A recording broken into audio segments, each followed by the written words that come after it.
Monsieur l'abbé Moore, la colonie de vacances des Grèves a maintenant dépassé le cap de la cinquantaine, n'est-ce pas? Oui, nous avons fêté l'an dernier le 50e anniversaire de la colonie. Cette colonie a été fondée par qui, père? Elle a été fondée par un prêtre, l'abbé Adélard Desrosiers, un prêtre qui connaissait la région et qui avait cru qu'il y avait moyen d'établir ici une colonie de vacances. À ce moment-là, Sorel, c'était loin de Montréal, c'était vraiment une belle excursion que de venir dans cette région-ci. Et à qui s'adresse la colonie des Grèves? Notre colonie accueille des enfants, pour la plupart moins fortunés, de la ville de Montréal, du diocèse de Montréal plus précisément. Et par qui est-elle subventionnée? La colonie des Grèves est une œuvre subventionnée par la Fédération des œuvres de charité. C'est cependant, au point de vue administration, une œuvre autonome, c'est-à-dire qu'elle a son propre conseil d'administration.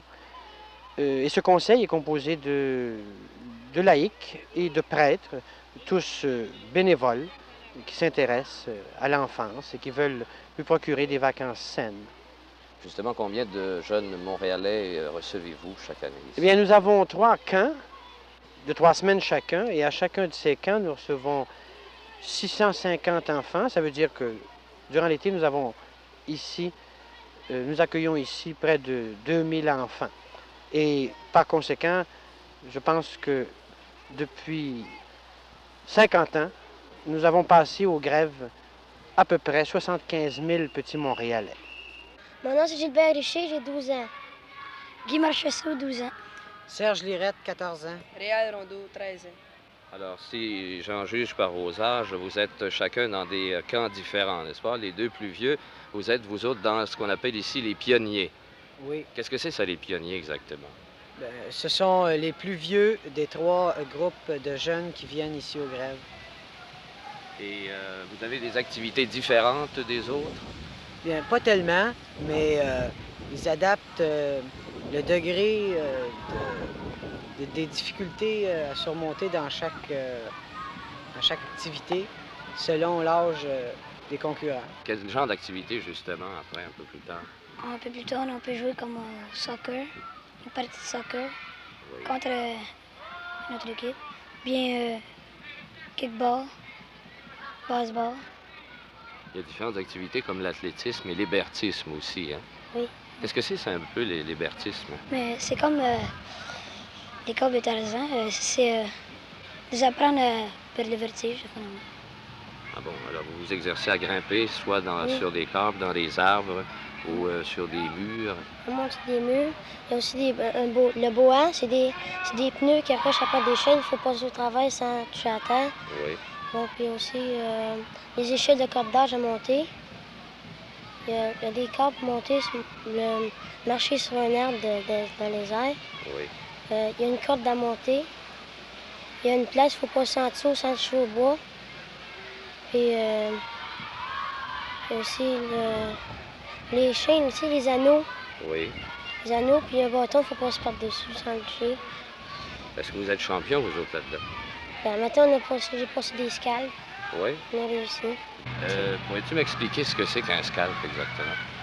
Bien, c'est une épreuve donnée là, que l'on doit accomplir. Et puis, lorsqu'on a réussi à accomplir cette épreuve, bien, le moniteur qui a suivi nos efforts pour l'accomplir signe en bas dans un carnet rouge, là, il signe la liste des épreuves, il signe en bas comme quoi nous avons vraiment passé l'épreuve. Et puis ensuite, eh bien, quand nous avons totalisé un certain nombre de scalps, bien, nous pouvons être reçus trappeurs, éclaireurs, explorateurs, selon que nous sommes bons, meilleurs ou excellents. Ça correspond un peu au badge des scouts, je pense. Hein? Oui, c'est ça. Comment trouvez-vous la vie ici? Est-ce que ça vous plaît de venir ici? Oh oui, ça fait. Oui. On a du plaisir. Est-ce que ce sont les seules vacances que vous ayez durant l'été à la campagne, disons? Mais la plupart du temps, oui. Oui. C'est rare, des fois, notre oncle nous amène à la campagne. Puis on s'amuse encore ici plus qu'avec à la campagne. Est-ce qu'il y en a parmi vous où c'est la première année ici? Non. Non, vous êtes tous des anciens en quelque sorte, hein. Comment trouvez-vous la discipline ici? Bien, la discipline est assez, disons, je dirais pas relâchée, mais assez bien agencée pour qu'on se sente à l'aise tout en restant dans des cadres donnés, parce qu'il faut tout de même de l'ordre pour qu'une organisation fonctionne bien. Est-ce que c'est un peu moins sévère pour vous autres, disons les pionniers? À peu près. Moi, je crois parce que nous sommes les plus vieux, puis on devrait avoir plus de liberté que les plus petits. Puis on est capable de s'adapter mieux seul parce qu'on est plus vieux. Dans les temps de sieste, par exemple, qu'est-ce qui vous intéresse surtout? Faire de la lecture? Bien, on a le choix. On peut jouer aux cartes, faire de la lecture, jouer aux dames, toutes sortes de petits jeux de société comme ça, à condition qu'on ne dérange pas trop les autres, parce que quelquefois, il y en a qui se sentent fatigués et qui veulent dormir. On a ensemble tous les jeux de société qui se jouent à 2 ou 3, calmement. Est-ce qu'on vous fait travailler, c'est-à-dire participer à certaines tâches, certaines corvées ici? Oui, comme tenir le terrain propre, Oui. les campements, les dortoirs, c'est le réfectoire. Vous êtes responsable évidemment tout d'abord de vos lits, hein, de Oui. faire vos lits et puis de tenir les dortoirs propres. Ces dortoirs-là, ils sont divisés par troupes, je pense, hein. Comment ça fonctionne, ça, exactement? Bien, chaque troupe dispose d'un dortoir pour coucher ses membres. Et puis, chaque membre doit veiller à ce que son lit soit bien fait, son linge bien disposé dans sa cabine, que tout le terrain qui entoure son dortoir soit bien nettoyé et puis que tout soit en ordre dans le coin qui lui est réservé pour se coucher. Bien, si tu veux, maintenant, on va parler du bain, l'heure du bain qui a lieu 2 fois par jour, hein. Comment ça se passe? Ben, à 11h30, il sonne pour le bain. Puis là, on va changer de nos cabines. Puis après ça, il y a un autre coup pour dire que le bain a commencé.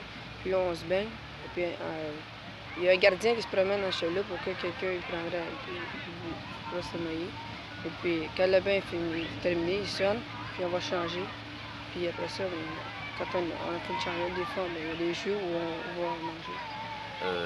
Tous les campeurs, c'est-à-dire les quelques 650 campeurs, se baignent tous en même temps, n'est-ce pas? Oui, Est-ce qu'on vous montre à nager ici? Est-ce qu'il y a des instructeurs? oui, le fait de montrer aux gars à nager rentre dans les scalpes dont nous avons parlé tout à l'heure. Par exemple, le premier scalp de natation demande de nager tant de verges de telle manière et de telle autre. Et puis, le campeur doit savoir le faire. S'il ne le sait pas, bien, son moniteur le lui montre et ensuite, bien, il peut passer le scalp. Est-ce que vous faites des jeux aussi dans l'eau? Des jeux comme le polo ou des choses comme ça? Non, malheureusement, nous ne pouvons pas, étant donné le trop grand nombre de gens ici qui vont se baigner, on ne pourrait pas faire des jeux comme ceux-là. Et le soir, qu'est-ce qui arrive après le souper, là? Ben, après le souper, des fois, on organise quelques jeux, ou bien on fait des feux de camp, ou bien on du cinéma. En somme, j'imagine donc que vous êtes tous satisfaits de venir ici, de passer des vacances ici. Quelle impression, toi, ça te laisse ces 3 semaines ici au Grève? Moi, je dis que le temps, il passe très vite. Et puis, on connaît d'autres amis, on en connaît plusieurs, des gars qu'on n'aurait jamais connus avant. Et puis, c'est le monde, ça nous apprend des choses comme le tir à l'arc ou la carabine à plomb qu'on n'a jamais fait avant. Ça nous montre plusieurs affaires qu'on n'a jamais vues. Et toi, quelles sont tes impressions? Bien, je trouve que c'est une vraie cure de santé, premièrement, parce que à la ville, l'été, à l'année longue, premièrement, rester à la ville. Et puis ensuite, l'été, vraiment, ça vient mauvais pour la santé, toujours être dans la poussière, et puis surtout pour nous, les enfants. Puis ensuite, eh bien, à la ville, on ne peut pas faire tant de jeux qu'ici. Et puis à la ville, on n'est jamais plus que 4 ou 5 copains ensemble. Tandis qu'ici, bien, on a autant d'amis qu'on en veut. Vraiment, c'est une bonne chose pour nous, les jeunes. Eh bien, alors, je vous remercie beaucoup et je vous souhaite une bonne colonie de vacances ici au Grève. Bonjour, merci bien.